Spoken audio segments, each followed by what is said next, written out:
todas, cuando nos encontramos en la llamada desescalada y los datos de la pandemia parece que remiten, la catástrofe social parece que se profundiza.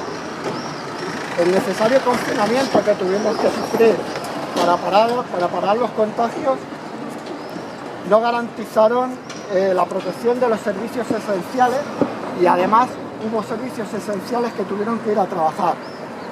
No adaptaron las medidas sociales que permitían el confinamiento sin estar hacinados o no pasar hambre. Las cifras de esta pandemia son dramáticas. Hay más de 50.000 sanitarios contagiados y más de 60 fallecidos por falta de medios de protección. Ahí queda el crimen de las residencias de ancianos. Ahí quedan los límites absolutos de las medidas sociales. No es cierto que se hayan prohibido los despidos.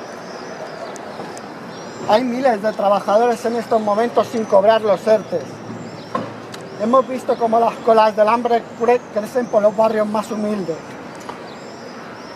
Miles de personas subsisten gracias a la solidaridad de sus vecinos y no por las ayudas de los gobiernos centrales y autonómicos.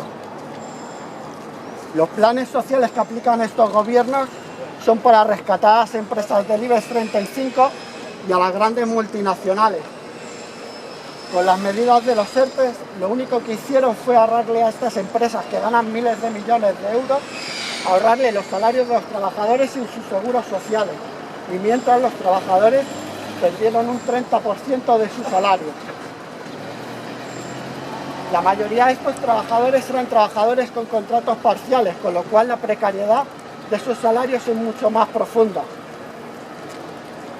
Finalmente, ese gasto que va a sufrir el pagar los ERTE va a ir a cargo de la deuda pública, la deuda que vamos a pagar todos. Vuelve a pasar como en la crisis del 2008.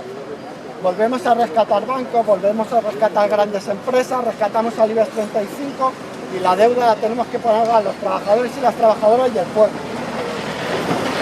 A esta situación se le añade el criterio arbitrario y antidemocrático de aplicar las medidas de confinamiento. Con la ley Mordaza en la mano han cosido a multas a los barrios obreros. Las actuaciones policiales en esos barrios han sido totalmente desmedidas. Mientras hemos tenido como los barrios ricos y la ultraderecha campaba a sus anchas protestando sin que la policía hiciese nada. La situación requiere no bajar la guardia contra la pandemia. Esto no ha terminado. Puede haber posibles rebrotes. Hay que seguir exigiendo medidas sociales y sanitarias. Hay que aplicar un plan de emergencia que no obliga a los trabajadores y a las trabajadoras y al pueblo a morir contagiado o morir de hambre. Hay medidas de extrema necesidad como la apertura y dotación de personal y medios a la atención primaria, que se contraten los trabajadores comprometidos. Estos días hemos visto cómo se cerraban los hospitales de campaña y miles de trabajadoras y trabajadores del sector sanitario se iban a la calle. Esos trabajadores se podían haber utilizado para la atención primaria. Hay que exigir el pago inmediato y con urgencia de los miles de trabajadores que no están recibiendo sus salarios por los ERTE. Hay que prohibir los despidos de una manera real, haciendo un despido nulo desde que se declaró el estado de alarma, para que ningún trabajador se quede sin su puesto de trabajo.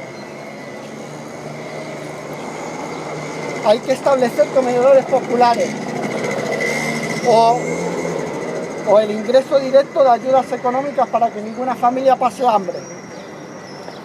La excepcionalidad de esta situación exige cumplir con todas las medidas sanitarias que estamos obligados a adoptar y adoptaremos porque nos va en ello la vida, y en especial a nuestra gente, a los trabajadores y las trabajadoras y el pueblo.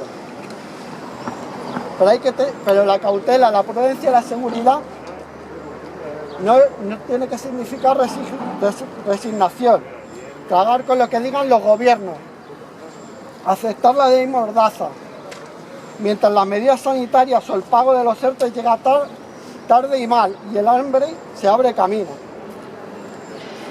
Eso es precisamente lo que da base social y deja vía libre a la extrema derecha. Apoyamos las huelgas como la de los trabajadores de Nissan, las concentraciones de ayer como los pensionistas de Bilbao, la huelga general estudiantil y todas las medidas reivindicativas que se convoquen en ese marco, siempre respetando las normas sanitarias. Muchas gracias.